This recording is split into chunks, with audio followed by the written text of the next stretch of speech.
Chers frères et sœurs en Christ et en humanité, que la grâce, la paix et la joie de notre Seigneur Jésus le Christ soient toujours avec vous. L'évangile de ce 4e dimanche du temps ordinaire est la suite chronologique de celui que nous avons entendu la semaine dernière.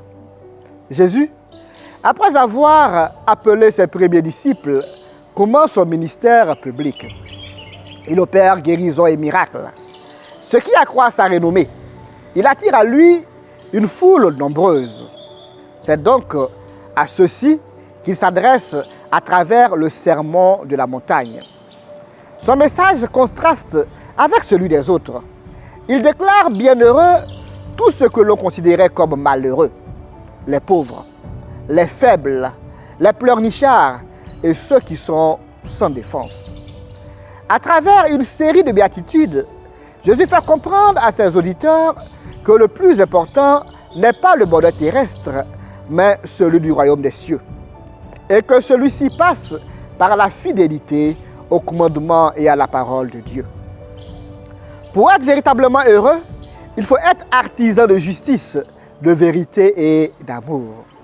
C'est à cette seule condition que la récompense du royaume des cieux sera accessible.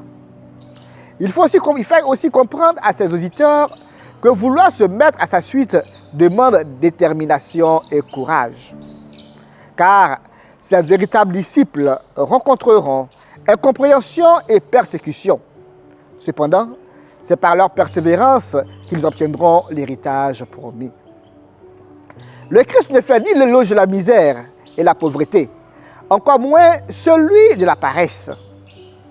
Il ne nous demande pas de ne pas nous battre pour lutter, pour vivre décemment et atteindre nos objectifs.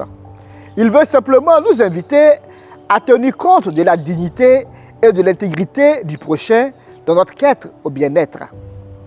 Autrement dit, nous ne devons pas chercher à être heureux en rendant les autres malheureux. Le Christ veut que nous soyons des hommes et des femmes amoureux de Dieu et amoureux des hommes.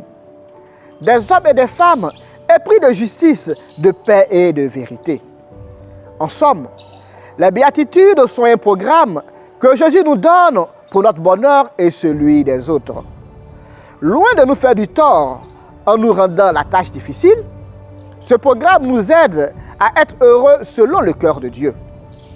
Jésus a été le premier à incarner ces différentes béatitudes à travers sa vie qu'il nous a laissée. Comme témoignage, à sa suite, nous sommes invités à en faire autant. Puisse le Seigneur nous donner la force d'être des artisans de paix, d'amour et de vérité. Pour sa plus grande gloire et notre sanctification, lui qui vit et règne éternellement pour les siècles des siècles.